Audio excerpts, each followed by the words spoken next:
Pada zaman dahulu kala, hiduplah seorang pengrajin kayu bernama Gepeto. Ia hidup seorang diri di rumah. Gepeto mendambakan memiliki anak laki-laki yang bisa menemaninya. Pada suatu malam, saat Gepeto merasa sangat kesepian, ia membuat sebuah boneka kayu. Karena dia sangat handal sebagai pengrajin kayu, si boneka kayu itu terlihat sangat nyata, seperti bocah sungguhan. Aku akan memanggilmu Pinocchio. Aku berharap kau akan benar-benar menjadi anak laki-laki, ucapnya. Setelah selesai membuat si Pinocchio, Gepeto pun tertidur. Saat Gepeto tidur nyenyak itulah, peri biru datang, lalu berbisik lembut kepadanya. Gepeto yang baik, kau sudah menjadi orang baik bagi semua orang. Karenanya, aku akan memberikan kehidupan untuk Pinocchio kecilmu. Begitulah kata-kata peri biru sambil mengayunkan tongkat ajaibnya. Setelah itu, ajaibnya Pinocchio benar-benar hidup menjadi anak sungguhan. Meski begitu, tubuhnya masih kelihatan seperti kayu. Lihat, aku bisa bicara, aku bisa berjalan, dan aku juga bisa menari. Begitu ucap Pinocchio sangat senang. Mendengar suara berisik di rumahnya, Gepeto pun terbangun. Dan ia sangat terkejut. Ia menemukan mimpinya menjadi kenyataan. Boneka kayu anakku, kau benar-benar hidup. Gepeto yang sangat bahagia langsung memeluk Pinocchio. Keesokan harinya, Gepeto memberi Pinocchio uang untuk membeli buku dan memintanya pergi ke sekolah. Pinocchio, kamu sekarang harus sekolah. Jangan berhenti berjalan ya sebelum sampai ke sekolah. Di sana, kamu akan mendapatkan banyak ilmu pengetahuan. Demikian pesan Gepeto kepada si Pinocchio.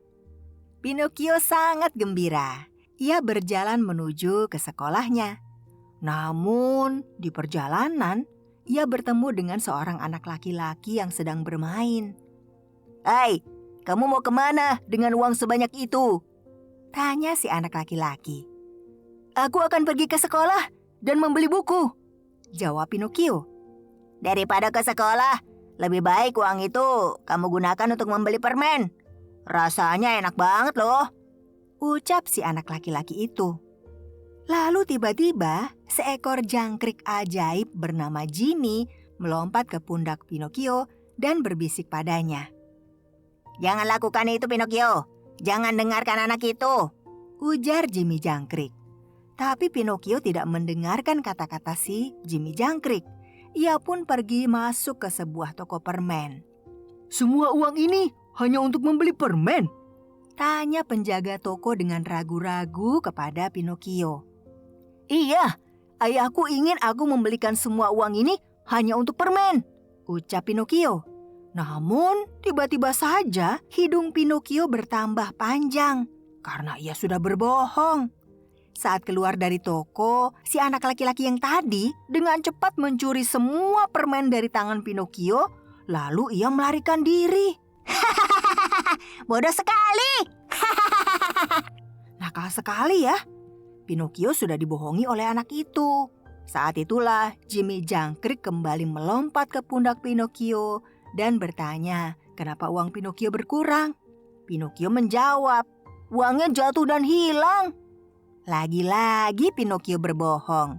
Pada saat Pinocchio berbohong, hidungnya kembali bertambah panjang. Bagaimana nasib Pinocchio selanjutnya ya? Teman-teman, ikuti kisah Pinocchio selanjutnya besok ya. Jangan lupa subscribe dan nyalakan loncengnya sehingga kalian bisa tahu kalau ada video baru dari Gantari. Dan kalau kalian suka dengan cerita ini, jangan lupa like-nya ya.